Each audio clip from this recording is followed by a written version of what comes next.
ತೆರದಾಳ ಸರ ರಾಮಪ್ಪ ದೇಸ್ತೋಟ ಅಂತೇಳಿ ನಾವು ಆ್ಯಕ್ಚುಲಿ ಒಬ್ಬರು ರೈತರೇ.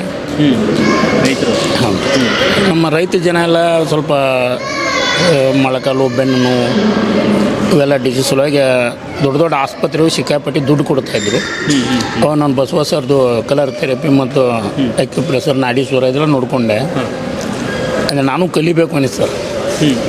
ಅವಾಗ ನಾನು TM ಸೇರಿಕೊಂಡೆ 2024 ಬ್ಯಾಚ್ 24-25ರಲ್ಲಿ ಕಲಿತಾ ಹಾಗೆ ಸ್ವಲ್ಪ ಪ್ರಯೋಗ ಮಾಡಲಿಕ್ಕೆ ಜನರಿಗೆ ಟ್ರೀಟ್ಮೆಂಟ್ ಶುರು ಮಾಡಿದೆ. ಅವಾಗ ನಾಡೀಶ್ವರ ಅಂತ ತಗೊಂಡಿದ್ದೇನೆ. 1,500 ನಾಡೀಶ್ವರ ಪೇಷಂಟ್ಗಳನ್ನು ಮಾಡಿದ್ದೀನಿ. ಈ ನಾಡೀಶ್ವರ 1,500 ನನ್ನ ಕಡೆ 5 ಇದ್ದಾರೆ. ಆಮೇಲೆ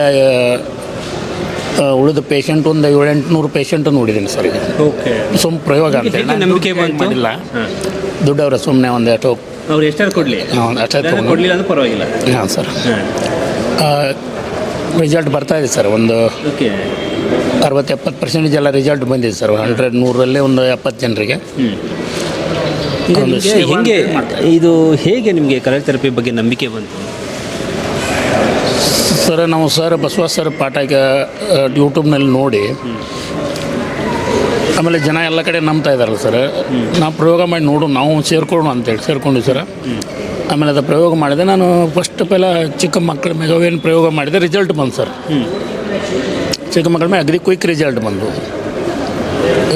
ಜರ ನಾವು ಇದು ವಾಂತಿ ಸಂಡಾಸು ಚಿಕ್ಕ ಮಕ್ಕಳದು. ಆಮೇಲೆ ಸರ್ ಹೇಳಿದ್ರು ಒಂದು ರೆಡ್ ಉಡ್ದಾರ ಕಟ್ಟಲಿಕ್ಕೆ ಚಿಕ್ಕ ಮಕ್ಕಳಿಗೆ ಒಂದು ರೆಡ್ ಉಡ್ದಾರ ಕಟ್ಟಲಿಕ್ಕೆ ಹೇಳಿದರು. ಅದನ್ನು ಒಂದು 7-10 ಹುಡುಗರು ಕೊಟ್ಟೆ. 20 ದಿನದಲ್ಲಿ ರಿಸಲ್ಟು. ಅವ್ರ ಬೆನ್ನೆಲುಬು ಮಾಂಸ ಕಂಡುಗಳು ಸ್ಟ್ರಾಂಗ್ ಆಗ್ಲಿಕ್ಕೆ ಶುರು ಆಯಿತು. ನಾನು ಪರೀಕ್ಷೆ ಮಾಡಿ ನೋಡಿದೆ. ಅವ್ರ ಮನೆಯವರು ಹೇಳಿದರು. ಅವಾಗ ನಂಬಿಕೆ ಬಂತು ಸರ್. ಎಲ್ಲ ಥರ ಕಲರು ನಾವು ಗ್ಯಾಸ್ಟ್ರಿಕ್ ಆ್ಯಸಿಡಿಟಿದು ಆಮೇಲೆ ಬೆನ್ನು ನೋವಿಂದು ಬ್ಯಾಕ್ ಕಲರ್ ಹೇಳಿದರು ಸರ್. ಅವು ಹಾಕಿದ್ರೆ ನಂಬಿಕೆ ಬಂತು. ಜನರಿಗೆ ಕಮ್ಮಿ ಆಯಿತು. ಅವು ನಾವು ಕಲಿಬೇಕು ಅಂತೇಳಿ TM ತೊಗೊಂಡೆ. ಒಂದು 7-8 ತಿಂಗಳು ಮುಗಿದ ಮೇಲೆ ಸರ್ ಏನು ಮಾಡಿದ್ರು, ಅದು ಪ್ರಾಕ್ಟೀಸ್ ಮಾಡಿರಿ ಜನರ ಮೇಲೆ ಪ್ರಯೋಗ ಮಾಡ್ಕೊಡ್ರಿ ಅಂತ. ಅವಾಗ ನಾನು ಹಂಗೆ ನೋಡ್ದೆ ಆಜು ಬಾಜು ಸುಮ್ಮ ರೈತರು ಬಡಬರವರು ಹಂಗೆ ಬರ್ತಾಯಿದ್ರು ಜನ. ಒಂದು 4-5 ಜನ ನೋಡ್ಕೊಂಡು ಇಲ್ಲಿ ತಕ್ಕ ಒಂದು ರೈತರಿಗೆಲ್ಲ ನೀವು ಟ್ರೀಟ್ಮೆಂಟ್ ಮಾಡಿದ್ದೀರಾ? ಹೌದು. ರೈತ ಜನರಿಗೆ ಬಡ ಜನರಿಗೆಲ್ಲ ಅವ್ರು ನಂಬ್ತಾರ? ಹಳ್ಳಿಯವರು ನಂಬ್ತಾರ? ಹಳ್ಳಿಯವರೇ ಜಾಸ್ತಿ ನಂಬೋದು. ಯಾಕೆಂದರೆ ನಮ್ಮ ಮೊದಲೇ ನಾಡಿ ನಮ್ಮದು ಏನಾದರೆ ಏನಾದರೂ ಮೊದಲು ಡಾಕ್ಟರ್ ಇರಲಿಲ್ಲ ಅಜ್ಜ ಮುತ್ತರ ಕಾಲಿಗೆ. ಅವಾಗ ನಮ್ಮ ಕಡೆ ಇದೆಲ್ಲ ನಮಗೆ ಈ ನರಗಳನ್ನು ಅಂದರೆ ಅಕ್ಯುಪ್ರೆಷರು ಮತ್ತು ಇದು ರೀ ಮರ್ಮ ಚಿಕಿತ್ಸೆ ಅಂತ ಏನು ಬರ್ತಿದೆ. ನಮ್ಮ ಹಳ್ಳಿಯಲ್ಲಿ ಕೆಲವೊಂದು ಜನ ಇದ್ದಾರೆ ಅಜ್ಜಗಳು. ಅವ್ರು ಏನಾದರೂ ಹಿಡ್ಕೊಂಡ್ರೆ ಅಲ್ಲಿ ಬಂದು ಸ್ವಲ್ಪ ನರಾಗಿರ ತಿಕ್ಕಿಬಿಟ್ಟು ಇದು ಬಟ್ಟೆ ಸರಿತದಂತೀವಲ್ಲ ರೀ ನಮ್ಮ ಹೊಟ್ಟಿಗೆ, ಇದು ಪ್ಲಸ್ ಚೇಂಜ್ ಮಾಡಿರ್ತದೆ. ಅವೆಲ್ಲ ಮಾಡ್ತಾರೆ ಸರ್. ಕಾಲು ಜಗ್ಗಿ ಕೈ ಜಗ್ಗಿ ಅದು ನಾನು ನೋಡ್ತಾ ಇದ್ದೆ. ಈಗ ಅದು ನಮ್ಮದು ಎಲ್ಲ ಪ್ರಯೋಗ ಮಾಡಿಬಿಟ್ಟು ಸ್ವಲ್ಪ ರಿಸಲ್ಟ್ ಬಂದಿದೆ ಸರ್. ಒಂದು 80% ರಿಸಲ್ಟ್ ಬರ್ತಾಯಿದೆ ಸರ್. ಜನ ಒಪ್ಕೊಳ್ತಾ ಇದ್ದಾರೆ ಸರ್. ಫಸ್ಟಿಗೆ ಒಪ್ಕೊಳ್ಳಿಲ್ಲ. ಏನು ಬಣ್ಣ ಹಾಕಿದ್ರೆ ಕಮ್ಮಿ ಆಗುತ್ತಾ? ದೊಡ್ಡ ಆಸ್ಪತ್ರೆಗೆ ಹೋಗ್ಬಿಟ್ಟು ಮೊನ್ನೆ 10-15 ಸಾವಿರ ಕೊಟ್ಟು ಬಂದಿದ್ದೀನಪ್ಪ, ನೀನು ಕಲರ್ ಹಾಕಿದ್ರೆ ಹೋಗುತ್ತಾ ಕೇಳಿದೆ ಸರ್.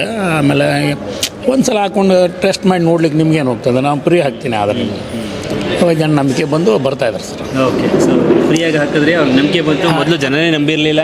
ಫಸ್ಟ್ ನಂಬಲಿಲ್ಲ ಸರ್. ಆಮೇಲೆ ಒಂದು 2-3 ವರ್ಷ ಹಾಕ್ಕೊಂಡು ರಿಸಲ್ಟ್ ಬರ್ತಾಯಿದೆ ಸರ್. ಇವಾಗ ನಾನು ಈ ಸರ್ಟಿಫಿಕೇಟ್ ಕೊಟ್ಮೇಲೆ ನಾನು ಹೋಗಿ ಕ್ಲಿನಿಕ್ ಮಾಡ್ಕೋಬೇಕಂತ ಮಾಡಿ. ಯಾವ ನಿಮ್ಮದು? Jamkhandi taluk Terdal sir. TM course ಆಯಿತಾ? ಈಗ ಮುಗೀತು ರೀ ಸರ್. ಈಗ ಸರ್ ಫ್ಯಾಮ್ಲಿ ಎಲ್ಲ ನಮ್ಮ ಅಣ್ಣತಮ್ಮರು ಆಜು ಬಾಜು ಎಲ್ಲ ಕಡೆ ಮನೆ ನಮ್ಮ ಊರಿನಲ್ಲಿ ಎಲ್ಲ ಜನ ಬರ್ತಾಯಿದ್ದಾರೆ. ಸುತ್ತಮುತ್ತ ಹಳ್ಳಿ ಜನ ಬರ್ತಾಯಿದ್ದಾರೆ. ಮಾಡ್ತೇವೆ ಸರ್. ಏನು ಕೈಗೆ ಗ್ರೀನ್ ಹಾಕ್ಕೊಂಡಿದ್ರೆ ಏನಿದು? ಇದು ಈಗ ಒಳಗೆ ಹೋಗ್ಲಿಕ್ಕೆ ನಮಗೆ ಇದು ಕೊಟ್ಟಿದ್ದಾರೆ ಸರ್. ಓಕೆ, ಬ್ಯಾನ್ ಅಂದರೆ ನಮಗೆ ಸರ್ಟಿಫೈಡ್ಗೆ ಯಾರು ಬಂದು ಗ್ರೀನ್ ಕೊಟ್ಟಿದ್ದಾರೆ, ಬೇರೆ ಬೇರೆ colour. Yes, thank you sir. ನಮ್ಮ ಎಲ್ಲ ರೈತರು ಮತ್ತು ನಮ್ಮ ಬಡ ಬಗ್ರಿ ಎಲ್ಲರ ಪರವಾಗಿ ನಾವು ಒಂದು ಇದನ್ನು ಕಲರ್ ಥೆರಪಿ ಮಾಡಿದ್ದಕ್ಕೆ ನಮ್ಮ ಊರು ಮಂದಿ ಎಲ್ಲ ಅಂತಾರೆ ಸರ್, ಅವರು ದೇವರಿದ್ದಂಗೆ ರೀ ಸರ್ ಅಂತೆಲ್ಲ ಜನ ನೆನೆಸ್ತಾ ಇದ್ದಾರೆ. ಅವರೆಲ್ಲರ ವತಿಯಿಂದ ನಾವು ಧನ್ಯವಾದಗಳನ್ನು ಬಸವರಾಜ್ ಸರಿಗೆ ಅರ್ಪಿಸ್ತೀವಿ. Thank you. ಎಲ್ಲ ಟೀಮ್ಗೆಲ್ಲ ಅರ್ಪಿಸ್ತೀವಿ. Thank you.